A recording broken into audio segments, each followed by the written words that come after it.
Rob Menendez. You're recognized for 4 minutes. Thank you, Ranking Member Jayapal and Congresswoman Omar, for your leadership in convening this important hearing. And thank you to all of our witnesses for being here today and for showing up every day for your communities.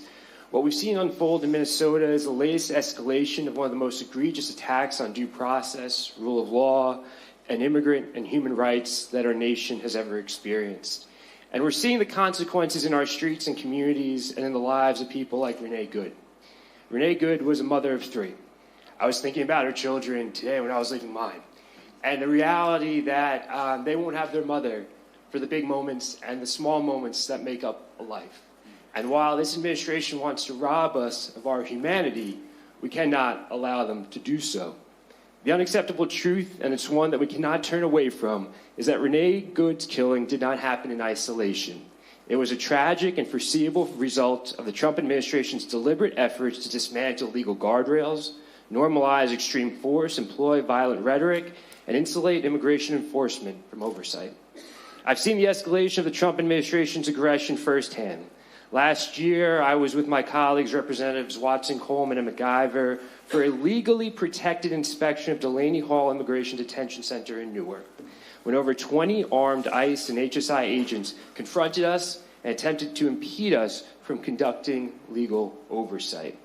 And on that day in Newark and every day since, the Trump administration has repeatedly lied to the American people through misleading statements, accounts that contradict eyewitness and video evidence, and attacking anyone who questions its narrative.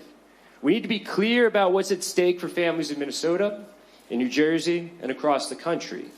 When you greenlight the use of aggressive force, when you shield immigration officers from the law and from oversight, and when you treat immigration enforcement like a blank check to target political foes without regard for public safety, you create the conditions for this kind of tragedy.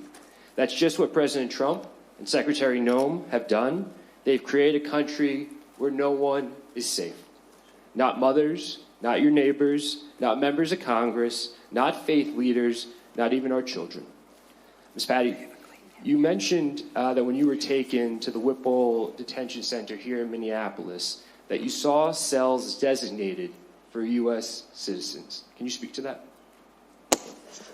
Yes, there was like a specific hallway that they took us down that was specifically for U.S. citizens. U.S. citizens in an immigration and customs enforcement facility, a place that U.S. citizens have traditionally never ended up. But in this moment, when no one's safe, when people think it's happening in places that are not in their communities, the reality is it's happened in Chicago, it's happened in Los Angeles, it's happening here in Minneapolis. And we know that if we're silent, it's going to creep into all of our neighborhoods. It's going to creep into places where U.S. citizens may think they're safe, but they're not.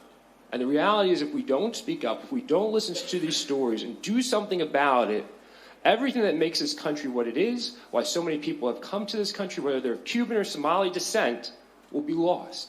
And we cannot allow that to happen. So thank you for all that you're doing here in Minnesota. People around the country are watching and supporting you. With that, I yield back.